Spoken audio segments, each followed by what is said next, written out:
Why is Denis Leary famous and Bill Hicks isn't? Because there's no cure for cancer. Denis Leary has had an extremely fruitful career in the entertainment industry, which has generated him millions and millions of dollars. But the joke you just heard broaches the subject of his checkered past as a stand-up comedian. Denis initially started out as a comic in Boston, Massachusetts in the early 1990s, where he initially gained attention, but it didn't take long before he was embroiled in controversy with numerous other comedians for allegedly stealing jokes. Most prominently, Bill Hicks. In this video, we're going to discuss the joke theft allegations that have been levied towards Denis Leary and their consequences, how he responded to them, and whether or not Denis is really a joke thief, or if he is simply a victim of parallel thinking. Spoiler alert, it's probably not parallel thinking. So if that sounds interesting to you, then let's hop right into it. To begin with, one of the first allegations levied toward Denis Leary was from Louis C.K. Louis and Denis ran around in the same comedy circles in their early careers, given the fact that Louis started doing stand-up in Boston in 1985. While Denis started stand-up in 1987. Denis Leary was a regular at this local Boston comedy club called Play It Again Sam's, where he often worked as an MC and opening act, and it just so happened that one night Denis would be hosting the show and would bring Louis up to the stage to do a guest spot. Louis would then close on a signature bit of his, and then Denis Leary would riff on it after the fact. Louis told this story on an episode of the Opie and Anthony radio show back in 2008 and describes the entire situation of Denis lifting his bit. Fucking Leary. Is this your water? Fucking talentless. Hate him. Wow, you're not a big Denis Leary fan? It's just funny because last time I saw him, we had a nice conversation. I'm always nice to him in public. Stole a bit from me years ago. Oh, did he? Yeah, that's all. That's a biggie, though, Louis. What Yeah. bit? Because I used to listen to the early Denis Leary stuff, and I thought he was a genius. And now I have to think you're the genius. Let me tell you what happened. I'll tell you. I have to tell you everything for it to be fair. Uh-oh. Because, well, when I was a young fella starting in Boston, I guess I was like 19 or 20. 19. And I was doing my signature bit, the bit I closed with, was a bit about if you were an asshole and you knew it, and how cool it would be to just say, I'm an asshole, and just let yourself have that life, that your life would be better. Like you're driving, you go, hey, should I cut that guy off? Yeah, I'm an asshole, why not? You know? Park in a handicap space, only an asshole would do that. Fuck it, I'll do it. I'm an asshole. That's me. And he said they should have like a picture of an asshole instead of a wheelchair and just make those the asshole spaces and the whole bit. Anyway, so one night doing a show at a place called Play It Again Sam's in Boston, and Denis is the host of the show. He was a huge star in Boston at the time and on the comedy circuit. And he went on after me. He was always nice to me, by the way. Put me on the shows when I wasn't on them. Should be. Gave me guest spots. And then that night he went on after me after I'd done the asshole bit and like went, that's really funny, and like remarked on it and expounded on it. Like, yeah, like, like I'll do this because I'm an asshole, and I'll do that because I'm an asshole. Like, he just started... He actually started riffing on Riffing on my bit, but acknowledging that he just watched me do it. Which is, I think, is okay. And then, like, a month later or something, I'm downstairs at Sam's. I just walk in, and he's just doing the bit. He just started doing it. And I was young and just started out, and I was like, well, he's huge. Wow, I'm flattered. What do I do? Well, and I remember thinking to myself, that's weird that he would steal. It's too bad that he has to. I'm tired of the bit myself. I felt like I'd outgrown it, and so I just thought, I think I just let it go, and I did. And, yeah, so then it became what I think you're about to play. Louis, you do realize... Hi, Louis. Yeah, the song's made a huge amount of money, too. Yeah, he more than stole a bit from you. Yeah, that's he made it a number one That's single. his signature fucking, thing. So, yeah... That was a video on MTV. Yeah, I know. This is wild to think about. Initially, Denis just riffed on the bit as a host after Louis did it, which is totally fine. Comedians will do that all the time at local shows when a certain bit does well, because the host's job at a comedy show is obviously to keep the energy in the room grooving and to ride the waves. But for him to continue doing the bit weeks and months later is absolutely fucking wild. As Louis pointed out, Denis had some serious steam behind him at the time in Boston and was very well known, so it's sad that he would feel the need to steal a bit from him. Even worse was the fact that it didn't stop here, and that Dennis eventually made a song called Asshole, which became like his entire gimmick and netted him millions and millions of dollars. We're gonna get into how Dennis responded to these allegations a little later on. Another person Dennis allegedly stole from was comedian Judd Apatow. This was pointed out by a YouTube channel called Dead Frog Comedy, where they laid out the two bits right next to each other so we could see with our own eyes how close the bits are and decide for ourselves whether or not it's blatant theft. My uncle, he's got one of these electronic voice boxes, yet he's really happy. He thinks it's like funny. He's like, how you doing? I'm Bob. But it scares the shit out of everybody he meets because no one expects it. It's like, that's my friend Tony. How you doing, Tony? Oh, God. It's not like he can get a shirt. Get ready. I sound like a Cylon from Battlestar Galactica. He loves to go to the drive-thru at McDonald's all the time, you know, just to give the guy shit. I'd like a cheeseburger, please. Are you making fun of me? I'm not making fun of you. Screw you. Hey, fuck off. You get that throat cancer, they give you that voice box thing, know what I'm talking about?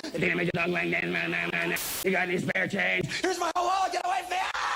Now, if this was any other comedian, I would probably give them the benefit of the doubt, but considering Dennis's reputation for this type of shit and the next part of this video we're about to cover, I'd lean towards this being theft. A lot of the comments on this video also point this out and say if you have to ask if a comedian stole from another comedian and the comedian being accused is Denis Leary, then the answer is certainly yes. This is why, as a comedian, it's really important to squash allegations like this and cordially hash it out with the other comedians, because a credible joke theft allegation with receipts can really damage your reputation as an artist and make people assume you're routinely plagiarizing. Furthermore, we will discuss the most damning allegation of them all for Dennis, which was his controversy with lifting Bill Hicks' material. The situation with Bill Hicks is particularly brutal and sad because he and Dennis were good friends for several years. There's even footage of them together at the 1991 Just for Laughs Comedy Festival in Montreal, Canada. Then Denis Leary would release a comedy album titled No Cure for Cancer, which would contain several bits that were strikingly similar, almost word for word the same as several bits from Bill Hicks about smoking. So not only did Denis Leary do this joke, which was basically the exact same as Bill's joke, he even calls himself Bill while delivering the joke.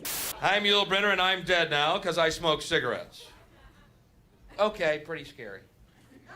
But they could have done that with anyone. They could have done it with that Jim Fix guy, too. Remember that guy, that health nut who died while jogging?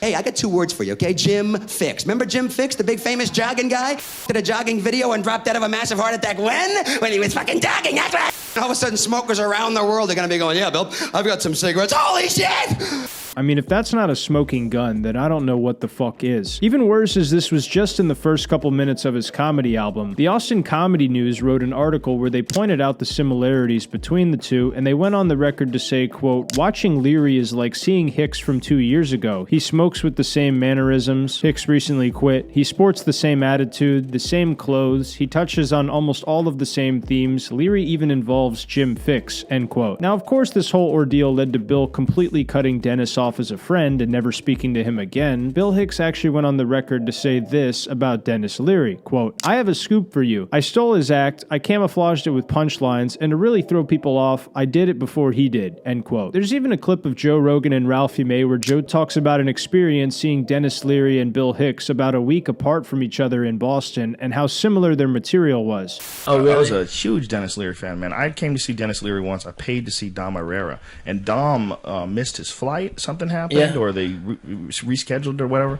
So, and Denis Leary was the headliner. I was like, oh, who's this guy? Where's Dom Herrera? Shit. I was like bummed out. But Leary went up and just lit that fucking place on fire. Maybe a month or two later, Hicks came into town. And everybody was like, oh, you got to see this guy like Paul Bart. And I see great writing, but I've heard these premises before, and I've heard the bits before. I've heard a couple of them. Yeah. And like there was like holy shit, this guy's like doing the same stuff that Leary was doing. So I asked like the local comics, I go, what the fuck is up? And their response was Leary steals. Very interesting to hear this perspective from our favorite stool fucker, Joe Rogan. Apparently there was another interaction in 2003 at Denis Leary's Comedy Central roast where Bill Hicks left a carton of cigarettes for him with a note saying, I should have gotten these to you sooner. Lenny Clark shared this story since the joke was apparently cut from the final broadcast. Now that we've laid out the allegations, let's take a look at Denis Leary's response to all of this. When Dennis went on the Opie and Anthony radio show, he was asked about a statement he had made in his novel about autism, and this led right into him addressing the accusations. But the book, Dennis, come on. The book, baby. Why we suck. A feel-good guide to staying fat, loud, lazy, and stupid. Yes, I'm very proud of this book. Are you over the autism controversy? Well, I have a couple things I'd like to say about that. Really? Yeah. Louis C.K. wrote that chapter. Louis like, thank you. Yeah, if there's anything else in the book you don't like, Bill Hicks wrote that. Yeah.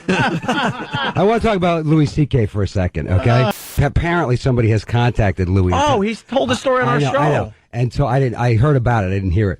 Somebody contacted Eddie Brill from the Letterman show, who's an old friend of mine, contacted Louis and said, hey, Chris Phillips wrote the A-Hole song with Dennis. And actually, it was Chris's idea. He's the one who came up with the riff, and it tumbled out of our heads. And when he told Louis said, oh, my God, I should call Chris Phillips and apologize.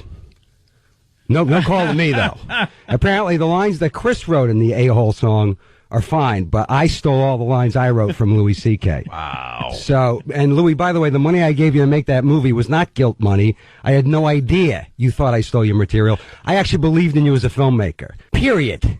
Now, in all honesty, this is a pretty funny response from Dennis. However, the serious part where he responds to Louis' claims seemed to be sincere on his part. He said Chris Phillips wrote the riff of the Asshole song, but this is Denis Leary we're talking about here. If he co-wrote the song with Chris Phillips, I'd venture a guess that he might have reused some of the lines he heard Louis say forever ago. Louis even addresses the parking and handicapped spaces bit in the full Opie and Anthony interview if you listen to it. Additionally, I'd noticed that he did not meet Bill Hicks' theft accusations with the same energy, and he stayed completely quiet about that despite mentioning it very briefly. In my opinion, I think Denis Leary is definitely a joke thief based on how dead on the Bill Hicks bits were. Now, if Bill had heard him do this in the set, he could have confronted him and told him how close the bits were, and the two could have hashed out this grievance man to man. But Dennis and Bill were friends for years, and Dennis just records a comedy album where he completely lifts the bit, so that's pretty shameful. However, as the comments from the video I showed you earlier said, if Dennis is being accused of stealing somebody's bit, then the answer is almost certainly yes, he stole it. That's what I think. But anyway, if you guys enjoyed the video, make sure to leave me a thumbs up and subscribe to the channel down below. Also, hype the video to help more people see it. If you want to see more content from me, click the link on your screen to watch this video about David Kimowitz, who was Big J Okerson's manager and the former co-owner of the Stand Comedy Club, and how he was tragically murdered back in 2019. Click the link to watch that video next. Otherwise, I hope you have a great day, and God bless.